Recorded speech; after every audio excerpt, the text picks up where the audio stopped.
Creativity is, by definition, creating something out of nothing. If you're an artist, you learn that the thing that you think you're creating is not the thing that you end up creating. The idea of failure in some ways is saying, I had an idea of what I thought needed to happen or what should happen, and it turned out differently. It's actually not failure at all. This is what art does. Art gets to the soul, gets to the place where values, where relationships, where meaning is made. It's change, evolve, grow, stretch. We continue our exploration of transformation through capacity building. And that happens by being challenged, through suffering, and usually by getting a thorough butt-kicking by life. And then we take responsibility for all of it. That's not a matter of putting blame or shame on ourselves or anybody else for mistakes we've made or anything that someone else has done to us. But instead, it's a gift and a grace we give ourselves through taking agency and by really taking control of the reins in our own creative process, our own transformation, and our own lives. There are these key words that you find often in self-help books or business books or whatever, the word results, right? We're after results. This is for proven results. So you American. Know? It's right, exactly. In listening to you talk, the beginning of your story, I wanted to bring this up, and by the end, you'd already talked about the result. The result is now that it used to be it took days, and there were these deep places that you went into, and now you don't go into those deep places anymore, right? So ultimately, you've had a result. Yeah. Right? Mm-hmm. That's what I call the capability. Right. But it took a long time to get there. Yeah. I think one thing that happens in general, as we're on our paths, one of the things that we want to do is we want to find the way to get to that goal, right? We want to get to the results of being in a happy marriage, for example, right? That's great. There is a bit of I think a misconception on how we actually achieve attaining the capacity or achieving certain results. And that misconception is that if I do certain things and I do it right, I will have the results that I want. Yeah. Or I will grow the capacity that I need to do this effectively. And that's actually not the case. No? No, well, it is. It just takes you a long time to learn to do it right. Well, that's the thing, is that we think, no, it's not actually, because you can do all the steps right and it still doesn't work out right. Why is that? Why isn't it, you can read a book and you say, follow these steps for proven results. Right. And you can probably, I'm sure 90% of all that stuff for proven results, if you actually follow the script, you will have some result. And it might be better than what you had before. Right. But capacity is something that does not grow quickly. It's not a skill. It's a soul capability, which is, it's not like that's what I'm hearing from you. Yeah. It's the difference. So I think it's the difference between following an instruction and having a mastery where you can improvise. Yeah. Because there's no one right thing to do in every circumstance. You have to have the intuition of what is needed of you now in this moment. Yeah. And that takes a capacity that is beyond a kind of intellectual knowing or an intellectual framing of, oh yeah, I remember, menu, choice, option, like if this happens, this is the best thing to do. Okay, that may help get you going, that may give you an experience, it may be like, wow, that kind of thing worked, but life will find a way to trigger you. If you have that wound and you have that weakness, you will bring it to you. You will bring it to yourself. You will figure out that you are not yet master of that thing. And that's where you just have to suffer through it. And you not just you have to suffer through it. Go into it, learn it, get to know it. Don't be afraid of it. And the result after all that is that you do grow that capacity. Right. And there can be a real joy in that, and understanding that once you even get a part of it, right? Once you understand that the elephant is flat and broad, right? That's a great place to be. You understand that about the elephant, right? And then all of a sudden, this hard thing comes and whacks you in the side of the head. Yeah, because you don't know what a tusk is. Because you don't even know what the tusk is, right? And then eventually you know what that is, and it's great. And then something lifts you up and throws you. Like, what is this thing, right? Yeah. What is this? But there can actually be quite a joy in that process. And sometimes the joy can be momentarily like the joy in some ways of when you hit rock bottom, right? There's a lot of people find a certain joy in hitting rock bottom. Yeah. Relief, that's the word, Yeah, right? David Lynch said, "It's so beautiful down there." It's right. It's it's so great. And the problem is that we resist it so much. Yeah, because we're terrified. Because we know it's terrible, and it's terrible down there. But actually, part of the terror of being there is it's like, I don't know if you've ever been sucked in an undertow in the ocean, but it's terrifying because 30 seconds, 45 seconds, 60 seconds, you're underwater and you don't know which way's up, and you're being slammed against the sand of the and it's, where do I go from there? And you're fighting it, right? And at a certain point, if you relax and you get to be in that stillness and just say, you know what, I'm gonna see what's going on down here, and then you can come back up. A lot of drownings, for example, actually happen because of the struggle. I had this amazing experience when I was 13 living in Mexico, and I was swimming, and that happened to me. I was swimming, the storm was coming in, it was these amazing waves, and if you rode it just right, the way the water came in was sucked back in, and the water coming from the ocean came out with such force that at one point it was like a wall. And I was sitting right here, and I looked down 15, it was maybe not 15 feet, maybe it was 10 feet, but it was amazing. It was almost a straight wall. And it was fascinating, and for the most part, it kind of did that, and then it would kind of go back out. But at one point, something happened, and it sucked me down. And it was this moment of hitting the ground really hard and being pushed down and sucked and lifted and pushed, and that panic and the fight. Jeez. To somewhere between 30 seconds and a minute of realizing, if I don't relax and get my bearings, I'm going to die down here. And it was that quitting and panicking that then, sure, when I came up for air, I really needed that air, but there was actually this amazing sense of being completely invigorated by the experience. And I went out there and I kept doing it. Because at that point I said, wait, I think I've figured this thing out. And let it go again. Sure enough, there was another time, and it was the next time, few times were not as long, and it wasn't as violent. And in part it wasn't as violent because you knew you were riding because it was so peaceful panicking. Down there. Yeah, right. It was so peaceful down there. You could get thrown down. There's two things that come up for me. One is to connect this back to art, right? And the other is the realization that when I was 20 and I was 21, 22, and I went through a big crisis, it was brutal. Like, it was eviscerating, and it was humiliating, and it was pulverizing. And the next 15 years were kind of afterburner and like big energy fed from that crisis. And the crisis that I feel like I've just been through, which is a subject which I'll talk about when we get to the Supreme Ordeal, kicked my ass even more. So I knew those principles. I have to go into this, but it was still unrelenting. It was unrelenting. And it had to be because you'd gotten too good at it in order for it not to be unrelenting. Yeah, it was time for the next level up, and it just thoroughly kicked my ass as a 40 to 45-year-old in a way that I wouldn't wish it on anybody, but I know that the next 15 to 20 years will, again, be this pulse of energy built on that, the recovery from that. Yeah. So what comes up in me with both of what you're saying is the only way to name the wound, face your fear, lean into the suffering, survive it, is 100% responsibility. So whatever happens to you, if you take responsibility for it, and I don't mean blame. There is no blame. There is no blame.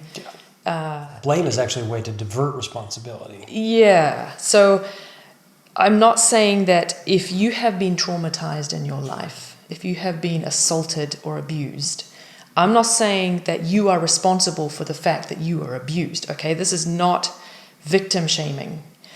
But I'm saying if you take responsibility for your wound, if you realize that no one except for you is going to heal this, and you're, that's different. Yes, that's a different thing. I do think that having a spiritual insight into why this thing happened to you is a really, when you're ready, and not, I'm not at all saying that anyone is ready at any time for such an inquiry. There's a special place and a special time for an inquiry like that in a healing process. And that is really best done in therapy, especially if you're working with a transpersonal therapist. But having spiritual insight into why this thing happened to you is really super helpful for healing. Really, and I mean real healing. Because it's the wisdom coming out of this wound. Of a biography. Yeah, the wisdom in your biography. Yeah. And the gift that you have been, that is there waiting to be revealed from your suffering. But 100% responsibility. So the picture that I always hold before me when I think about taking responsibility for instance, when I react to Jeff in our relationship dynamics, and I react, and then you either gently or not gently point out to me how it really started with me, and I admit, okay, you're right. That was my thing. That was not about you. I was just pointing finger, but there's like 3 fingers pointing right back at me here.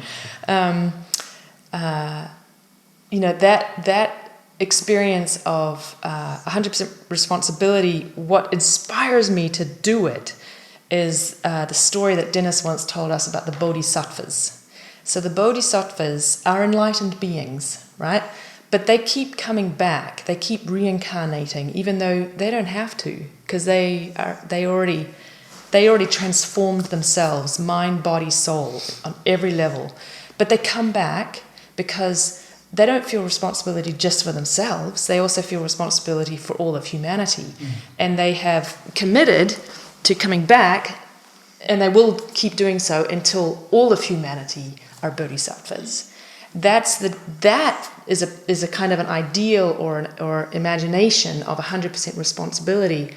And so what that means for me is, when it helps inspire me to strive when there's a dynamic between you and me, or I don't think I've ever had an argument with you, but if we did, maybe I should move in for a little while. Just a practice of, I'm just going to take responsibility for that particular altercation. I don't know who started it or whatever, but I'm just going to take 100% responsibility for it. I'm not taking blame for it. I'm just going to hold that picture because it is. I find it very helpful because it helps me to say, yeah, look how I set that up. Look how I invited that altercation. That other person is just the mirror. It's just the world as a mirror. Yeah. That person kind of becomes just a mirror for my stuff, my shadow. Yeah.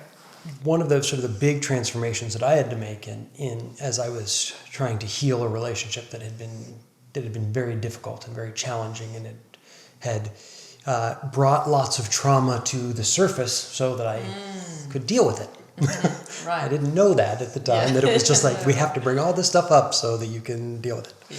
Yeah. But one of the keys in talking about what you were at was that the anger that I had at a certain point, I actually realized all of my anger, even if it was a completely justified me being angry, it justified. Yeah. The anger was actually anger at myself. Anger at yourself? Myself. Kind of going back to that thing earlier I said about I don't need anything. Yeah, you weren't responsible. I wasn't taking taking responsibility for your needs. Exactly, and because of that, I was like, well, I'm always the one who's giving. Yeah. And you were whose fault is that? I was right. And then later to come and say, how could I blame somebody for fighting what she wanted for? Yeah. And then be mad about that when I was the one who just wasn't standing up for what I wanted. Yeah. So I'm the idiot here. Yeah, right. Even though I could, from a completely what I thought was this rational standpoint of, I've been giving and giving and giving. Yeah. And I'm not receiving what I need in return. But you're not exactly asking, are you? Or even if I asked for it. Yeah. Just because you ask for it doesn't mean the other person wants to give it, will give it, should, or has the capacity to understand that that maybe that person needs something. Why should she have gotten to a higher level of consciousness to say, oh, he actually has an unmet need here that he hasn't found the capacity to ask for. Yeah, that's right. So I'm expecting somebody else to have the capacity for me to say, I have this need. The reality is that all of the stuff that was coming up was me not taking responsibility for myself. Yeah. And that translates into anger, resentment, all this other stuff that we have with bosses and partners and children and parents, and the list goes on. Yeah. We have everyone has problems. My kid does this. My parent did that. This is the way my parent is my boss. My partner. My coworker, my employee, whatever it is. There's always something. Yeah. And quite frankly, there's one common denominator in all of our problems with everybody else. Mm-hmm. Yeah. So the reframe is that the person with whom you're having a dynamic or an altercation or a problem is just the world mirroring back to you yourself. And if you just use that as a tool in the world, then 100% responsibility becomes a tool to wield. Yeah, so a bit of a leap here, but it really ties together with the question about art and being an artist. Because, when our government in its infinite wisdom starts to defund arts in public schools, what happens is that millions of children then start to not have the opportunity of engaging with the world in such a way that they see the consequences of their aesthetic choices. Aesthetic choices become a training ground for moral choices. Yeah. Right? Yeah. Aesthetic is about balance and rhythm and composition and wholeness. And if you're constantly engaged in a process of finding composition and finding wholeness and finding something that makes sense to others intuitively and not strictly rationally, not strictly numerically, then you're exercising other organs in your mind, in your soul, in your feelings. Those translate directly to social life when you're balancing relationships and you're balancing yourself. And you're looking for wholeness. In yourself. And you're informed by these organs of perception. Yeah. So in the Waldorf curriculum, when the kids are learning so much art, it's actually a foundation in their souls to create healthy society. Or to create moral imagination as an adult. Yeah. So moral imagination to appreciate or form what is moral, not out of a doctrine or a religious text or rule book. Okay, all of those are fine, but another level is if I have an intuition about another person's need or about another person's condition, or I have a compassion, or I seek balance and wholeness, then I can intervene socially, in social life. I can, in a conversation or in a room I'm facilitating or in a national dialogue, I can seek the balance. I can improve the profile of the diversity. I can look for what's missing. Not out of a rule book consciousness or a menu consciousness, but out of a kind of aesthetic consciousness or a feeling for wholeness. But these things have to be trained because they are exact organs. Okay, so one dimension about bringing it to art is art trains us to be social. I think another dimension for me is that whoever you actually are, it's going to show up in your art, right? So if your soul is a chaotic mess and you make chaotic, messy artwork that's beautiful, like Basquiat, I love Basquiat's work, but I look at his work, especially his late work, and I think, boy, that's a lot of drama to deal with as a young man. That's a lot of pain. Or what about Francis Bacon? Yeah, and Francis Bacon, whose paintings I love, but I wouldn't want to live that life of isolation and horror. So if you think about the biography of Basquiat, and all the heroin and stuff, you could see in his last years he was striving for wholeness and healing.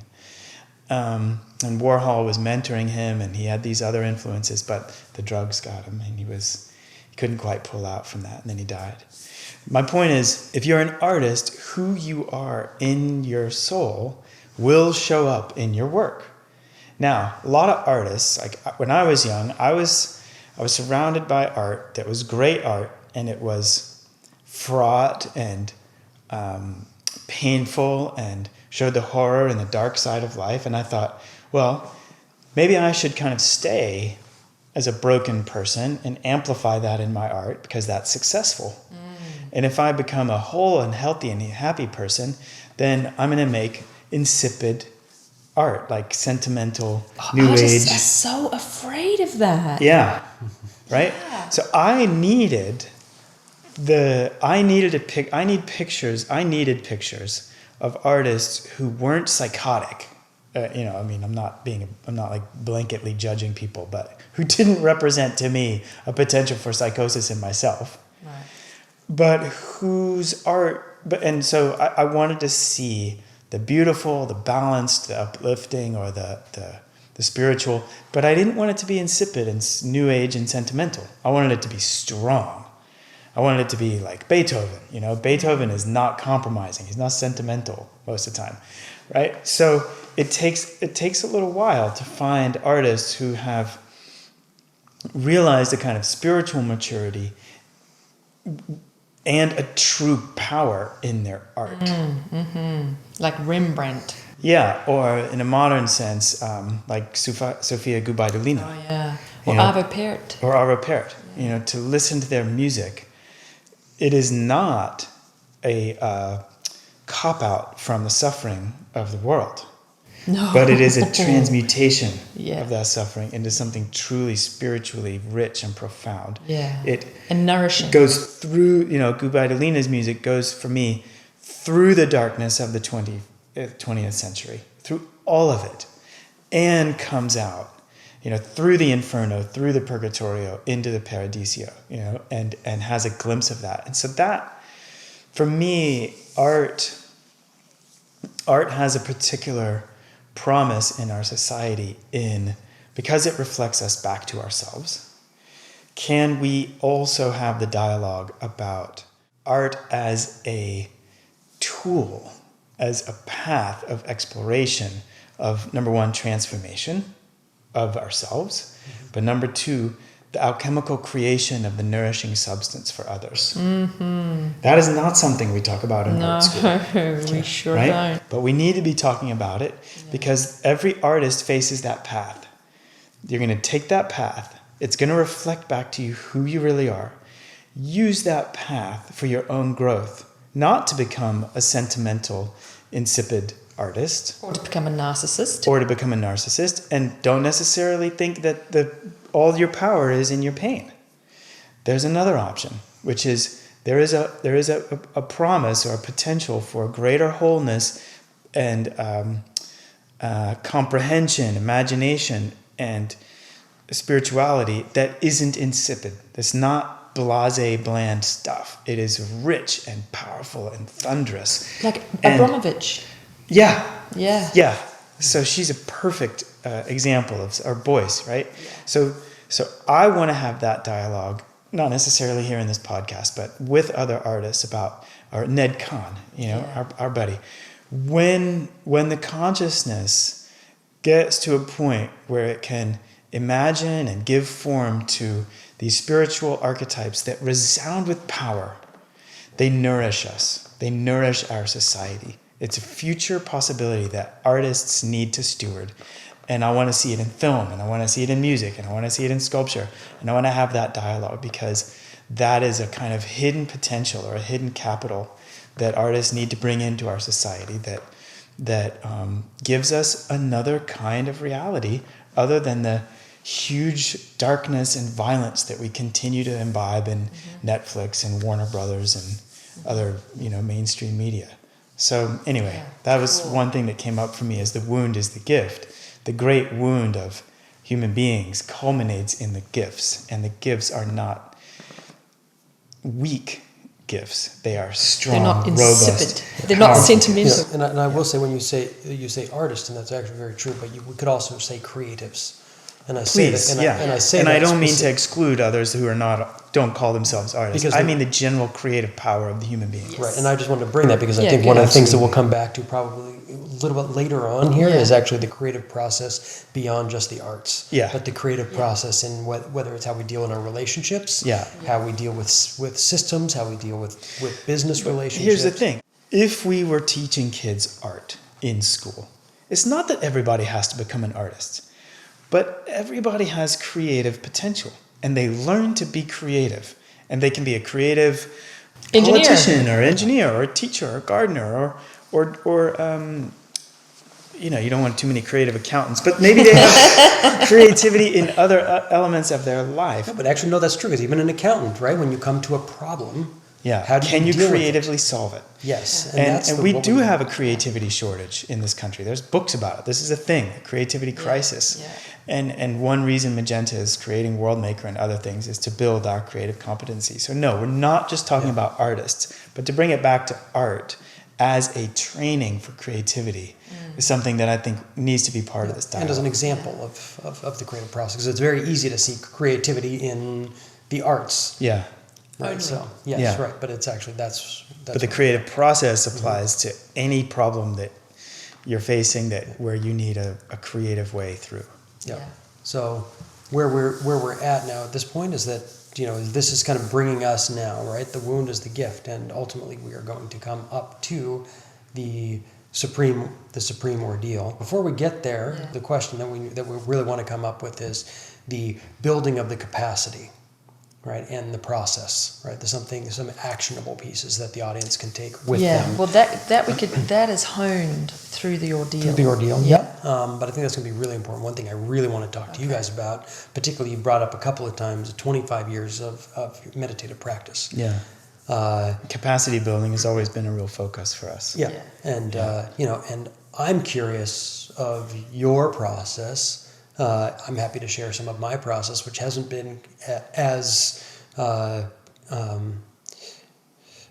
consistent as your processes have been. We'll do So it. I think it'll, though I've had my processes and they come and they've come in different periods, and there are certain pieces that have carried mostly through, and actually it'll be fun, I think, to talk about, because one of the things that I've often run up against, and that's why I brought it up, is I've been meditating for 3 years now, every morning or every evening, and I journal, and yet I'm still a total wreck. So how good, or I'm broke, or my relationship's difficult, or artistically I'm not where I want to be, all of these things. Right. So Right. I've been doing this for, I've been meditating for a good chunk of my life, and very consistently, having done consciousness studies with Dennis Klocek, and coming out of that with all this vitality, and I'm doing it, and yet I'm still struggling. I still have crises that come up after all of this work and everything, right? And so there's a bit of the sense of, okay, it's actually, how do we come to appreciate the process? And I mentioned that a little bit earlier, was the big shift was, I can enjoy pushing my motorcycle 1.5 miles in the hot sun in LA off of the freeway just as much as I can be happy being at home with my family in the air conditioning. Okay. Right? And that, ultimately, coming to that wasn't like a strike of lightning. That was actually a lot of so much inner work and the meditation that just happened to, at that moment, all the pieces came together. Yeah. It was that final little puzzle piece. And so I think there's a piece that I want to be able to share, which is that, yes, that's as normal to spend years of your life doing the work and still struggling financially, or still being in your 40s and going through crisis. But even still, even when there's the crisis, even as you're going through that, we can have a certain amount of faith to keep doing the work. Yeah. And so I'd like to be able to spend a little bit of time on that. Yeah. Okay. So, and maybe we'll do 2 episodes on the supreme ordeal and the inner work, and some of the things that we can give, so people can, say, tomorrow can get up and do something in the morning, whether they spend 2 minutes, or they spend 5 minutes, or 10 minutes, or 20 minutes, or 40 minutes. Yeah. Right?